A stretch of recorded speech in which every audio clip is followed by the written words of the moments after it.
அனைவருக்கும் வணக்கம். பாண்டியன் ஸ்டோர்ஸ் சீரியல்ல இன்றைக்கி என்ன ப்ரோமோ நடந்துச்சுன்னு பார்ப்போம். பாண்டியன் வந்து அவங்களுடைய கடைக்கு வந்துடுறாரு. வந்துட்டு இந்த சரக்குலாம் எங்கே போகுது, அதெல்லாம் எங்கே கொண்டு போகணும், இதெல்லாம் யார் டெலிவரி பண்ண போகிறா அப்படிங்கிறாங்க. செந்தில் வந்துட்டு நான் தான் கொண்டு போகிறேன் அப்படிங்கிறாங்க. ஓ அப்படியா, சரி அப்படின்ட்டு. அதுக்கடுத்து பக்கத்தில் அவங்க மாமா இருக்காங்க.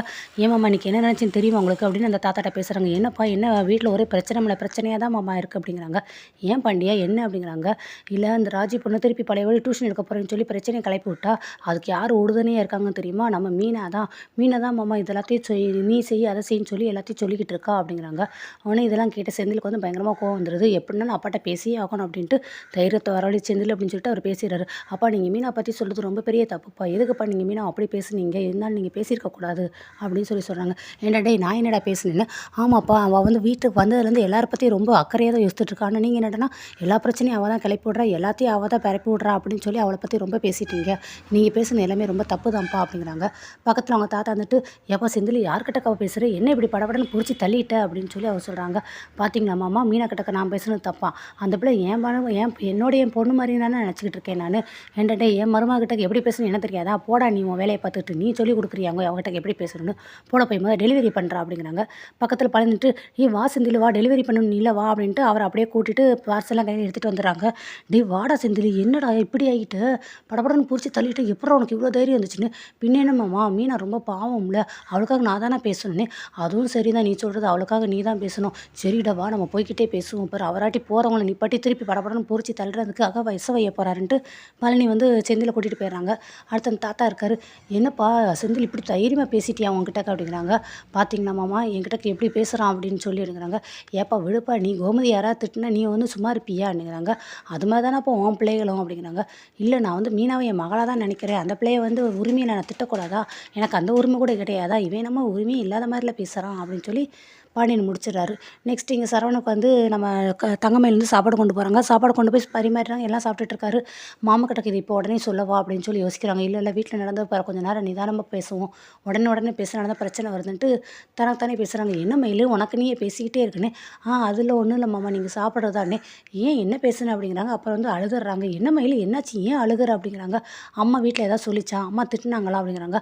அத்தெல்லாம் திட்டலாமாம்மா அப்படிங்கிறாங்க. பின்ன வீட்டில் இருக்க சின்ன பிள்ளைகள்லாம் என்னை திட்டுதுன்னு, சின்ன பிள்ளைய திட்டுதா, யார் ஒன்று திட்டுன்னு, அந்த ராஜி தானே, ராஜி அந்த பிள்ளை எதுக்கு ஒன்று திட்டிச்சு அப்படிங்கிறாங்க. நான் டியூஷன் எடுக்கிற விஷயத்த மாமா கிட்ட சொல்லிட்டேன்னா அதனால தான் அந்த பிள்ளை என்னை திட்டிச்சுன்னு, நீ எதுக்கு அப்பா கிட்ட கதெல்லாம் போய் பேசுகிறேன்னு. நான் வேணுக்குன்னே ஒன்றும் சொல்லலை, நான் வந்து கோயிலுக்கு போனேன்னா மாமா வாக்கிங் நடந்து வந்துட்டு இருந்தாங்களா, 2 பேரும் தச்சியமாக பார்த்தோமா, அப்போ என்னப்பா ஏதுன்னு பேசும்போது இந்த மாதிரி ராஜி டியூஷன் எடுக்கிறான்னு சொல்லி நான் வாய் தவறி வளரிட்டேன், வேணுக்குன்னே போட்டு கொடுக்கணும்னு சொல்லிலாம் இல்லை, ஆனால் நீங்கள் எப்படி மாமா கிட்ட பேசலாம் அப்படின்னு சொல்லி அந்த பொண்ணு என்னை திட்டிச்சு மாமா அப்படின்ட்டு இவங்க பயங்கரமாக அழுகுறாங்க. எனக்கு மனசே சரியில்லை மாமா, எங்கேயாவது 4 நாள் போயிட்டு வரலாமா, அன்றைக்கே நான் உங்கள்கிட்ட கேட்டேன், நீங்கள் தான் பிடி கொடுக்காம பேசிட்டீங்க, தயவு செஞ்சு எங்கேயா கூட்டிகிட்டு போங்க மாமா அப்படிங்கிறாங்க. இப்போ என்ன உங்கள் அம்மா கிட்ட நீ போகணுமா, அப்போ தாராளமாக போயிட்டு வா அப்படிங்கிறாங்க. அதுக்கெல்லாம் இல்லை, நம்ம 2 பேர் வேறு எங்கேயா வெளியில் போவோம் அப்படிங்கிறாங்க. சரி இன்னும் அப்பா கிட்ட போன போய் கேட்டுட்டு சொல்கிறேன்னு. இதுக்கும் நீங்கள் மாமா கிட்டக்க தான் கேட்கணுமா, மற்றவங்களாம் மாமா கிட்ட கேட்காம என்னென்னமோ விஷயம் பண்ணுறாங்க. ராஜிக்காக அத்தெல்லாம் சப்போர்ட் பண்ணி பேசுகிறாங்க, நம்மளுக்காக அத்தை சப்போர்ட் பண்ணி பேச மாட்டாங்களா, நீங்கள் அத்தை கிட்ட ஃபஸ்ட்டு கேளுங்க அப்படின்னு சொல்லி சொன்னாங்க. சரி நான் கேட்குறேன், நீ முதல்ல அழுகிற நிப்பாட்டு அப்படிங்கிறாங்க. நெக்ஸ்ட்டு பண்ணினுக்கு கட்டுறாங்க. பாண்டியன் வீட்டுக்கு வராரு. சோஃபாவில் ராஜி மீனா 2 பேரும் உட்காந்துருக்காங்க. பாண்டியனை பார்த்தோன்னே எந்திரிச்சிடறாங்க. ஏப்பா நான் உட்கார இடத்துல நீங்களே உட்கார மாட்டீங்களா அப்படிங்கிறாங்க. அப்படிலாம் ஒன்றும் இல்லையே மாமா அப்படிங்கிறாங்க. அப்போ உட்காருங்கன்ட்டுக்காங்க. சரி 2 பேரும் உட்காந்துறாங்க. அடுத்து தங்கமயில் மாமா வந்துட்டிங்களா, குடிக்கிறதுக்கு ஏதாவது கொண்டுட்டு வரட்டுமாண்ணே, வாப்பா மயில் அதெல்லாம் ஒன்றும் வேண்டாம்ப்பா அப்படிங்கிறாங்க. வேறு ஏதாவது சாப்பிட கொண்டுட்டு வரட்டுமா அண்ணா, அதெல்லாம் ஒன்றும் வேண்டாம்ப்பா அப்படிங்கிறாங்க. அடுத்து எல்லாருமே இருக்காங்க. மீனாவை பற்றி என்னப்பா மீனா எப்படி இருக்கீங்க, ராஜி நீ எப்படிப்பா இருக்க அப்படிங்கிறாங்க. பழனி பார்த்துட்டு கேட்குறாரு, என்ன மச்சான் புதுசாக நலனை விசாரிக்கிறீங்கன்னே. ஏன்டா டே அவங்ககிட்ட தான் நான் கேட்டுட்ருக்கேன், எப்படிப்பா இருக்கீங்க அப்படின்னு சொல்லி திருப்பி கேட்குறாங்க. அடுத்து கோமதிட்டு ஏங்க காலையில் தானே பார்த்தீங்க, இப்போ பார்த்துட்டு வந்து என்னமோ வெளியூருக்கு போயிட்டு வந்தவங்க மாதிரி நனவை விசாரிச்சிட்ருக்கீங்க, எப்படி இருக்கீங்கன்னு. காலையில் தான் பார்த்துட்டு போனீங்க, அதுவும் காலையில் சும்மாவா போனீங்க, நல்லா வசம் உரிச்சிட்டு தானே போனீங்கன்னே. என் பிள்ளையில நான் திட்டுனேன், அதுக்கு என்ன என் பிள்ளைய கோவமாக இருக்குது அப்படிங்கிறாங்க. ஏப்பா மீனா நான் திட்டினதுக்கு என்ன கோவமாக இருக்கீங்க அப்படிங்கிறாங்க. கோவமா எங்களுக்கு ஆச்சாச்சா அதெல்லாம் ஒன்றும் இல்லையே அப்படிங்கிறாங்க. இல்லைப்பா காலையில் கோவத்தில் நான் என்ன பேசுகிறது எது பேசுன்னு தெரியாமல் வேறு திட்டிகிட்டே அதனால தான் கோவமாக இருக்கீங்களோ என்னமோ நினச்சேன். கோமாலாம் இல்லை, அடுத்து நீங்கள் எப்போ திட்டுவீங்கன்னு சொல்லி காத்திட்ருக்கோம் என்ன ராஜி அப்படின்னு சொல்லி மீனா சொல்கிறாங்க. ராஜி என்ன பேச தெரியுமா இருக்காங்க. சரி இந்தா அப்படின்னு சொல்லி ராஜிகிட்ட கொடுக்குறாங்க. என்னது மாமான்னு வாங்கி பிரித்து தான் பாருப்பா அப்படிங்கிறாங்க. விரிச்சு பார்க்குறாங்க. என்னது மாமா என்னது மச்சான் வச்சுருக்கீங்கன்னு பழனி கேட்குறாரு. அதிரசம், இதுக்காக தான் காலையில் ராஜிக்கு என்ன பிடிக்கும் நீங்கள் கேட்டிங்களா மச்சான்னு. ஆமாப்பா ராஜிக்கு என்ன பிடிக்கும்னு எனக்கு தெரியாதுல்ல, அதனால தான் இவங்க கிட்ட கேட்குறதா போச்சு, அதிரசம் உனக்கு பிடிக்கும்ல சாப்பிடு ராஜின்ட்டு. ஆனால் மீனா உனக்கு என்ன பிடிக்குன்னு எனக்கு தெரியும்ப்பா, இந்த சமோசா இருக்குது இல்லை சாப்பிடுன்னு, அதெல்லாம் ஒன்றும் வேண்டாம் மாமா எனக்குன்னு. எப்பா நான் காலையில் திட்டிட்டு பண்ணிட்டேங்கிற கோவம் இன்னுமா இருக்குது அப்படிங்கிறாங்க. நாங்கள் என்ன சின்ன பிள்ளையா காலையில் திட்டிக்கிட்டு நைட்டு வந்து பார்த்தா சாயங்காலத்துக்கு அப்புறம் முட்டாய் வாங்கி கொடுத்து எங்களை சமாதானப்படுத்துறதுக்கு அப்படின்னு. எப்பாடி இருந்தாலும் உங்கள் கோவம் ரொம்ப அதிகமாக தான்ப்பா இருக்குது, வாங்கிக்கோப்பா அப்படிங்கிறாங்க. சரவணும் பக்கத்தில் இருக்காரு, வாங்கிக்கோ மீனா அப்படிங்கிறாங்க. இல்லை அதெல்லாம் ஒன்றும் வேண்டானே. ஏப்பா ராஜி, ஏப்பா மீனா, உங்களையெல்லாம் உங்கள் அப்பானா திட்டினதே கிடையாதா? அதெல்லாம் நல்லாவே திட்டுவார் அப்படி மீனா சொல்கிறாங்க. அப்போ திட்டும்போது உங்கள் அப்பா ஏதாவது ஸ்நாக்ஸ் வாங்கி கொடுத்தா சாப்பிடாம இருப்பீங்களா அப்படின்னு. அதெல்லாம் சாப்பிடுவேன். அப்போ சாப்பிடு, என்ன உங்கள் அப்பாவை நினச்சி சாப்பிடுங்க அப்படிங்கிறாங்க. அதுக்கடுத்து திருப்பி அவரே சொல்கிறாரு, ஏன்ப்பா நான் காலையில் அவ்வளோதான் திட்டிட்டேன்னு சொல்லி இவ்வளோதுங்கிறீங்களே, எதுக்காக திட்டினேன், என்னன்னு திட்டினேன், ஏதாவது தெரியுதாப்பா உங்களுக்கு அப்படிங்கிறாங்க. பக்கத்தில் உட்காந்துட்டு காலையில் எல்லாம் திட்டு திட்டு திட்டு திட்டு இப்போ வந்து பெருசாக ஐஸ் வைக்கிறீங்களாங்கோ அப்படிங்கிறாங்க. ஐஸா, நான் எதுக்கடி ஐஸ் வைக்க போகிறேன், அது என் வீட்டு பிள்ளைங்க நான் சொல்கிறத புரிஞ்சுக்கிட மாட்டாங்களா? நான் என் 2 பொண்ணுங்க மாதிரி இவங்களும் என் 2 பிள்ளைங்க, மொத்தம் 4 பிள்ளைகளை என் பிள்ளையில தான் நான் நினைக்கிறேன் அப்படிங்கிறாங்க. தங்கம் வந்துட்டு, மாமா அப்போ நானும் நீ இந்தாப்பா 5 பொண்ணுங்களும் எனக்கு பொண்ணுங்க தானே அப்படிங்கிறாங்க. ஏப்பா நீங்கள் வந்து அவ்வளோ தூரம் என்கிட்ட சொல்லாமல் செஞ்சீங்கிற ஒரு பக்கம் எனக்கு கோவமாக இருந்தாலும், அதை விட பெரிய கோபம் நான் இருக்கும்போதே நீங்கள் கஷ்டப்பட துணிஞ்சிட்டீங்க பார்த்தீங்களா, அதுதான் இப்போ எனக்கு ரொம்ப கஷ்டமாக இருக்குது, ரொம்ப கோவமாக ஆகிப்போச்சு.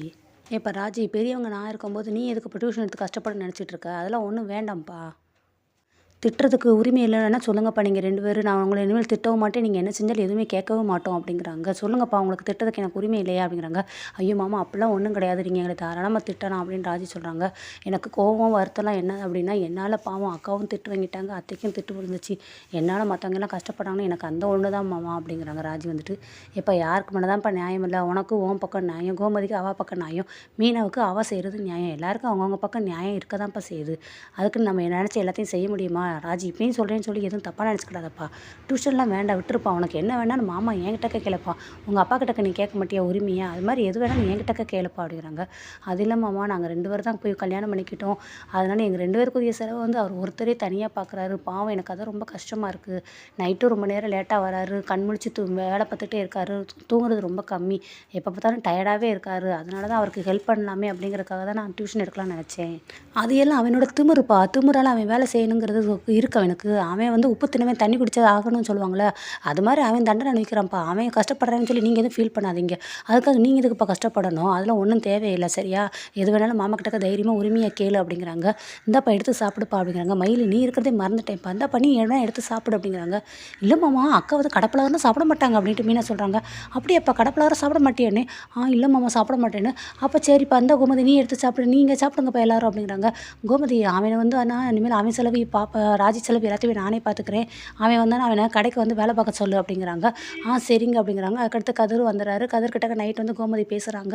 இந்த மாதிரி அப்பா சொன்னாங்கடா, இனிமேல் நீ அப்பா கடையிலே வேலைக்கு போடா, தனியெல்லாம் வெளியே எங்கே போய் கஷ்டப்பட வேண்டாம்.